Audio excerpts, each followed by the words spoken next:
Welcome back, guys, to the recap of round number 9 of the Austrian Team Chess Championship. Today there was actually a double round, but I decided to skip the first game of today because it was a pretty uneventful draw, to say the very least, against my pretty good friend Rainer Buhmann from Germany, where I had the black pieces. Now, this game, which we are about to look at, actually let me not spoiler anything. I will say my comment at the very end, which I was just thinking now.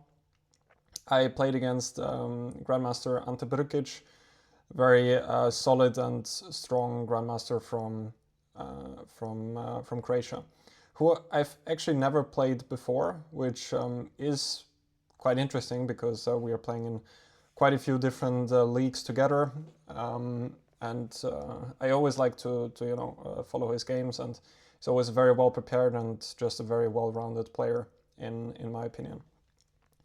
Now keep in mind that it was a double round, and obviously there was not so much time to prepare. Also, my opponent actually skipped the first round in the morning, which meant that he probably was preparing already.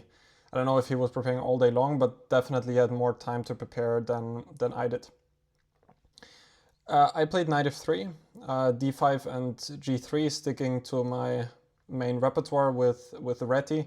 And actually what happened in the game, I prepared this beforehand, is also what I recently recommended for on my YouTube channel for YouTube members. I made a full repertoire for white in this symmetrical Grunfeld. A very solid, some might call it a boring line, just a super symmetrical line with c4, c6, and now taking on d5, which obviously is not anything special, objectively speaking. I mean, the line has been more or less analyzed to a draw, but there was one specific idea, which then I also managed to play in the game, which I felt like could be an idea for, at the very least, one game. And I think it turned out actually pretty well in the game, and I maybe had some tiny chances to get a slightly better endgame. Obviously, other moves probably give white a better chance to get a fighting game, like for example a4, which I recommended in my Reti course. There is queen b3, there is queen a4, many different possibilities here, but I wanted to play solid, not take too many risks, and I felt like there's like a tiny chance that I can catch my opponent off guard here. Now it's important also to start with c takes d5, because if you start with knight c3, then black can take the pawn on c4 and white will not regain it. It's also quite a serious line. White can sacrifice the pawn, but this is something different, which I would not be 100% happy playing. Yeah, so I went for this, now knight c3. He went for knight e4, which is kind of the well-established equalizer here. There's also nothing wrong with knight c6, but it allows knight e5.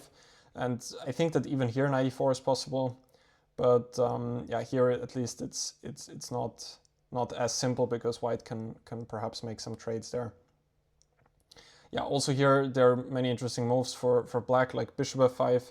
Even before the game I checked h5, which apparently is also playable for black. I don't think there are any games here, maybe 2 or 3. But if you're looking for something to play for a win here with black, maybe h5 can be one idea actually, because white does not really want to play h4 because it weakens the g4 square. If white plays h3, the pawn can be hanging in some of the variations, and otherwise black is just ready to go h4 next. But yeah, that's a question for another video perhaps. He went for knight e4, knight e5, take on c3, knight c6, and yeah, most of the games here end in pretty unspectacular draws. Queen a4, queen b6, and now the main move here is bishop a3. And yeah, this is how many games go here, probably many of them also prearranged. But of course, I did not go for bishop a3 here, because here it's quite clear that black usually knows how to solve the problems here. I think that white usually goes rook b1, bishop takes e2, bishop takes e7, some very symmetrical stuff. I think this might be how the line is going, and obviously it's quite drawish.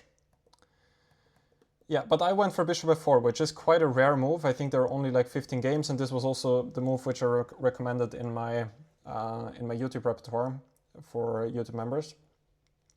And well, we are not putting the bishop to a3, but rather to f4, just to stop black from gaining control over the b file. Now, my opponent played the logical move after some thought. He was not familiar with bishop f4. He played queen a6.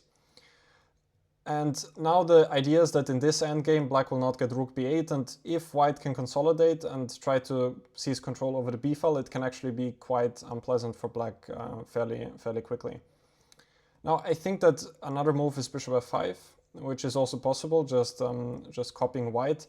And I was not 100% sure here what I intended here. I think it was e3.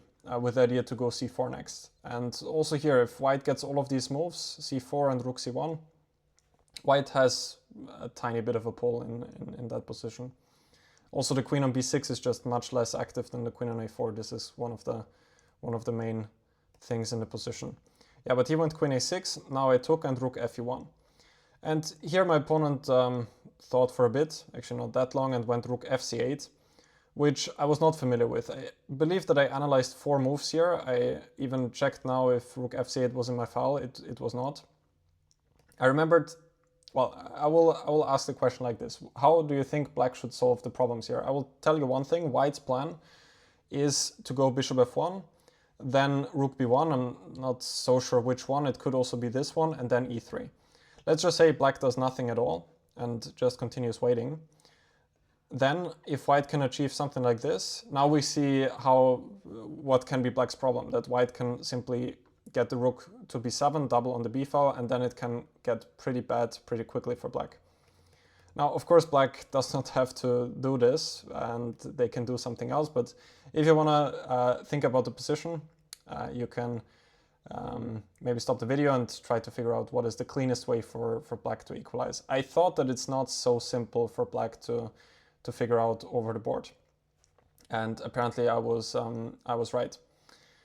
By the way, keep in mind, again, no engine analysis whatsoever. I just quickly looked at the opening stage if I had some better chances, but we'll get to that in a second.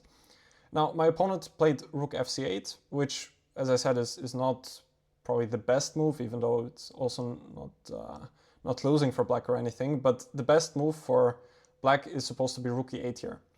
And black's idea should be to play e5. I think what I analyzed now was either e3 or bishop f1. And then e5, take, something along those lines. And still, I thought that white maybe has a tiny bit of a pull here, because we can double on the b file, maybe bishop f1. Okay, of course it's going to be a draw, even the rook endgames, but if someone is better, I thought that probably it should be white, at least if black is really quite careless. Yeah, f6, of course, is another candidate move, but here white can play e4.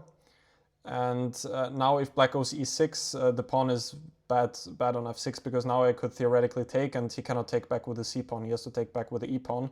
And I think this could already be quite unpleasant. Maybe also rook e7 could be a good move. Yeah, my opponent told me that he considered rook e8 here, but he thought that my idea is to go e4.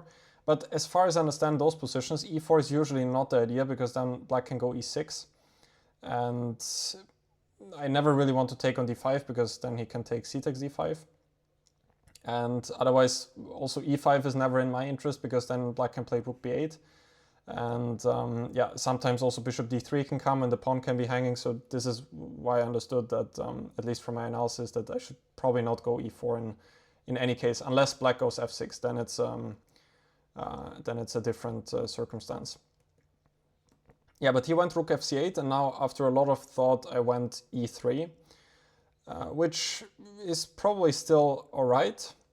And now he went h6, h4, and now e6. And here I think I could have tried something better. In the game I went for bishop f1 immediately.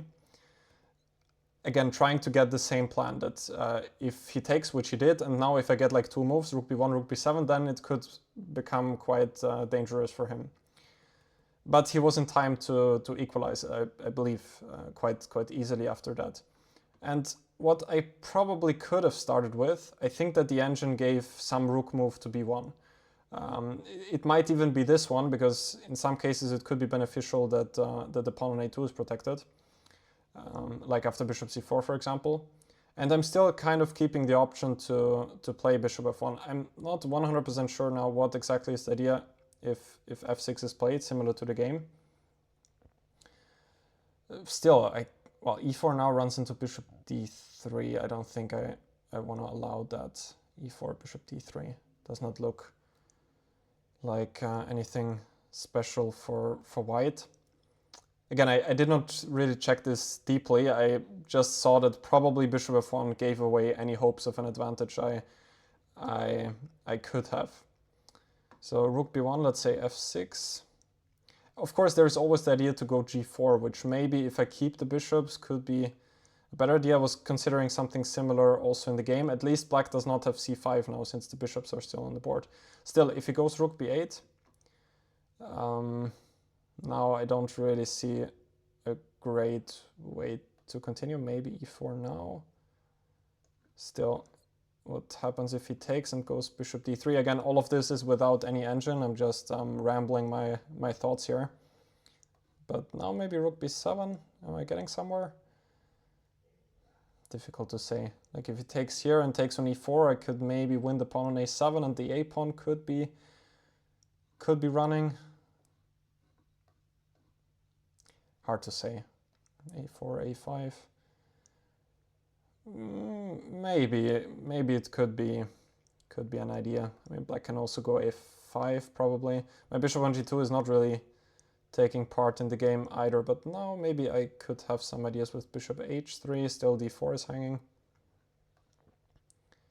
It's hard to believe that black should be in any danger. Like here also the c pawn starts running. I mean, this could easily turn around. So yeah, it's still not so simple how to get the setup which I want. I will just once again look at the engine evaluation here. Bishop f1 is also probably one of the moves. What I just checked, rook eb1, yeah, f6, and apparently g4 is probably the best try, and yeah, something like this, but it's still no substantial advantage for white, and it gives something, like just 0-40 here. I turned the engine off again, but yeah, this is the way to go, I believe. Also one move which was suggested was a4, which I didn't really consider at all.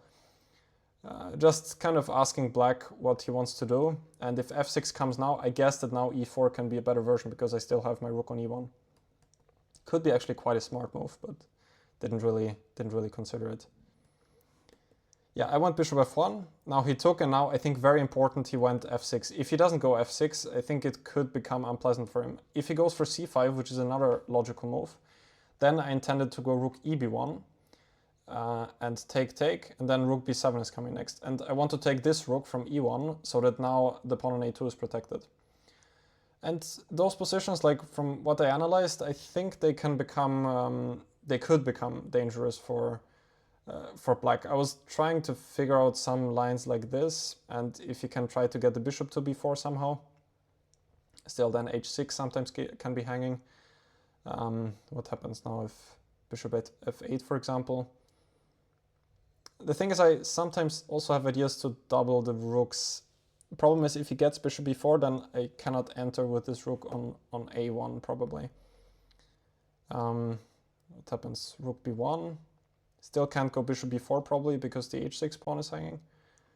But now, can he go for this? I do also have some back rank ideas. Like now, for example, this. Actually, this could be quite unpleasant for him because bishop d6 is a big threat. And if king g7, bishop e5 is coming. And after f6, I could take on f6. Probably this is even better, and then take on f6. Yeah, so anyway, this is what I was kind of hoping with this whole line.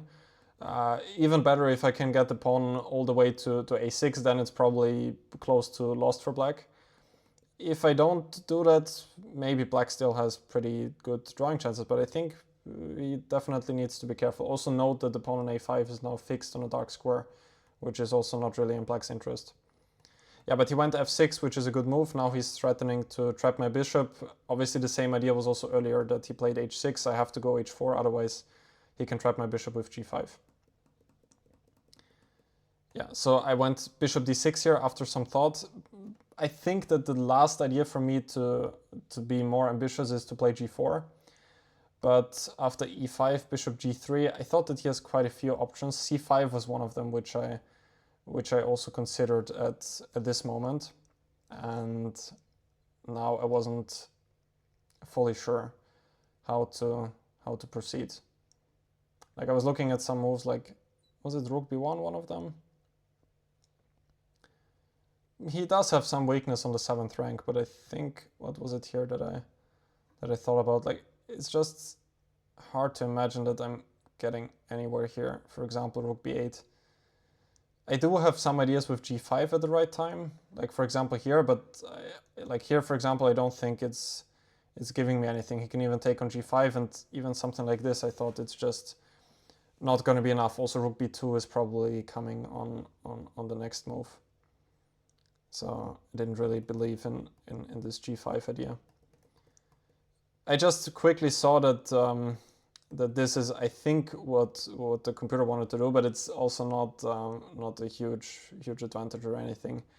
And yeah, now at least he gets the rook to b8. Also, like, immediately if he tries to do that.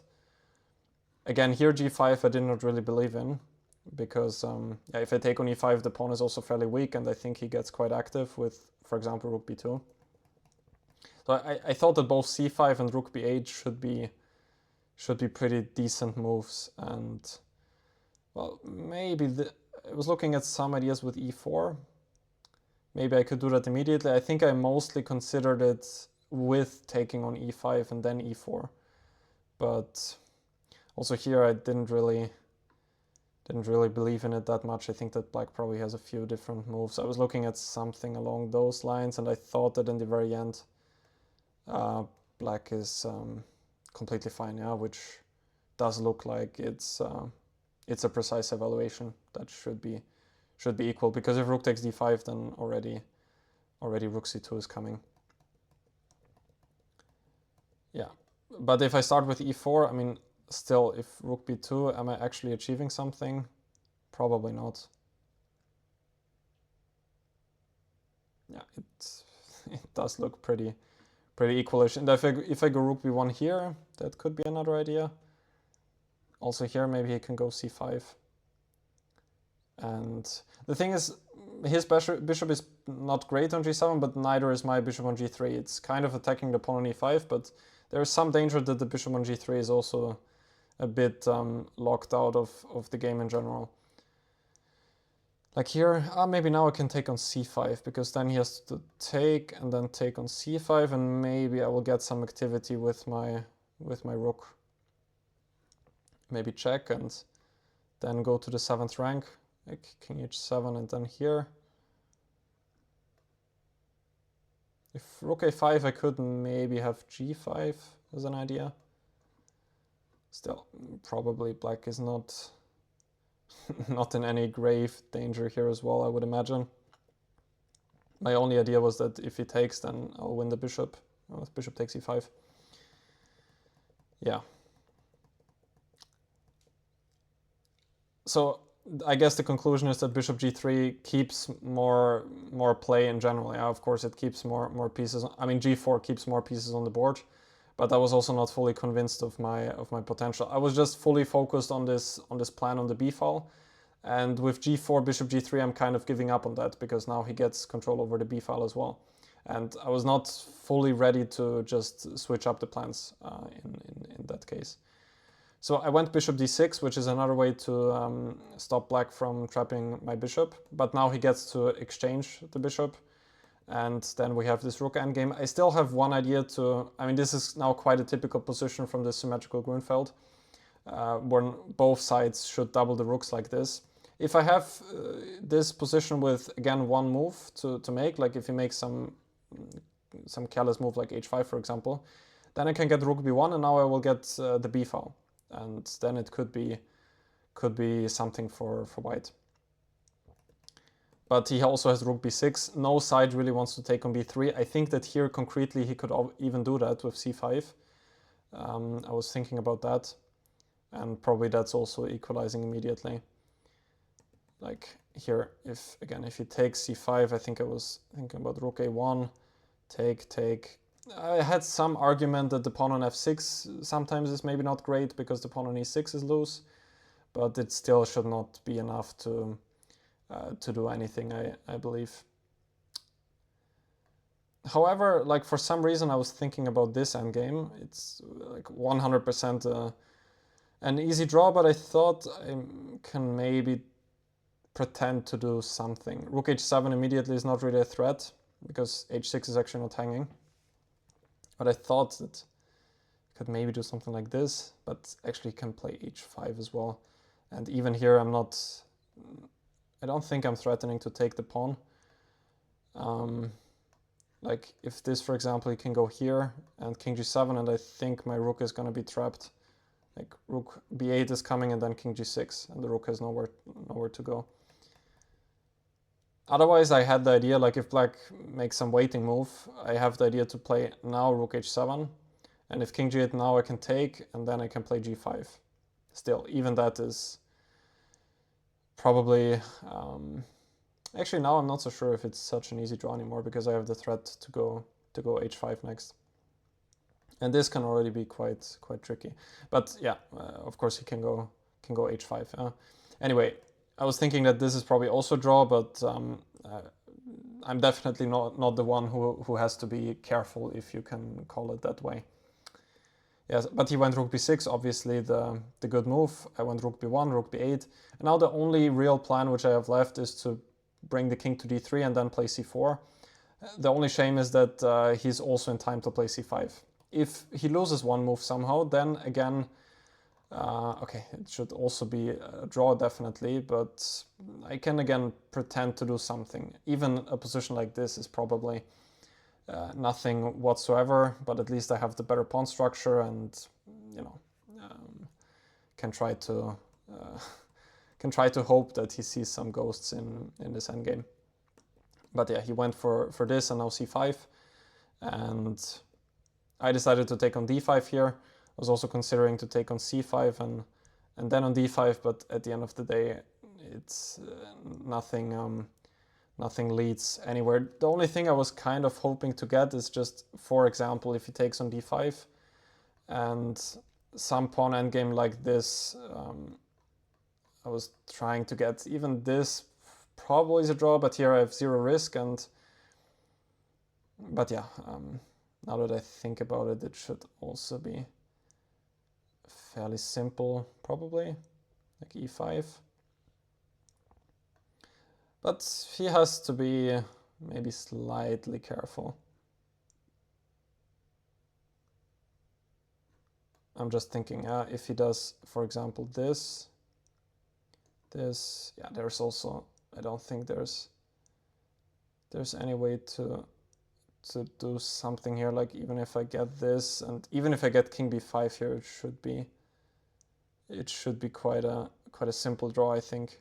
But he also has king c6. So yeah. Anyway, this is what I was kind of thinking how to get it, but I didn't even see a way to get it, because, for example, here he could take on b3 first. Similar to the game.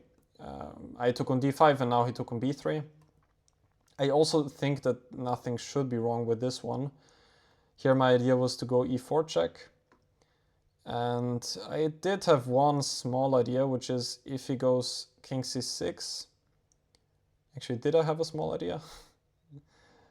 I think I mean, this is the kind of thing I was hoping to get, something like this. I was actually thinking a bit about this, because now the pawn is pinned on c5, and if he goes rook b5, I thought that...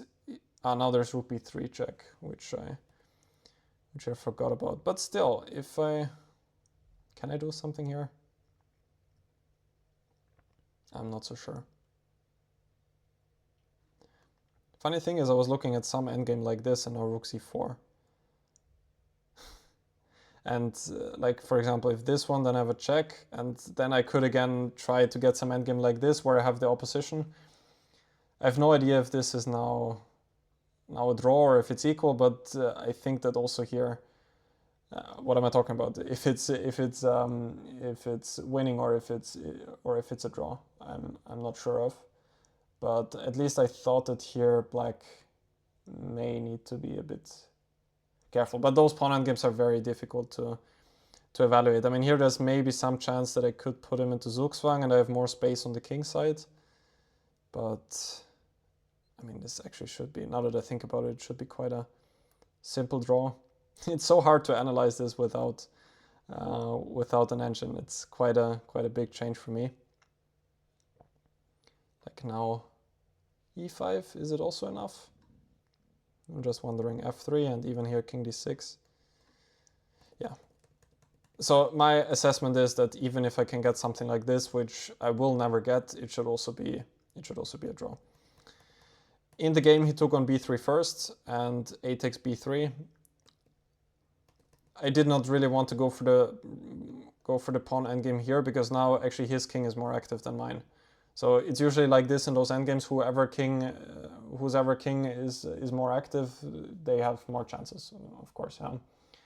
And I thought in that case it would be him, for example, like this. Yeah. Now I'm the one who is probably not on the defensive side, but it's not what I want. Yeah. So I took with the pawn. He took king takes d5, d takes e5, king takes e5, and he actually offered me a draw here, which I did not hear because I'm wearing earplugs. So he told me after the game because I offered him a draw only 2 moves later. I played king c3, rook d8, and now rook a1, and we agreed to a draw.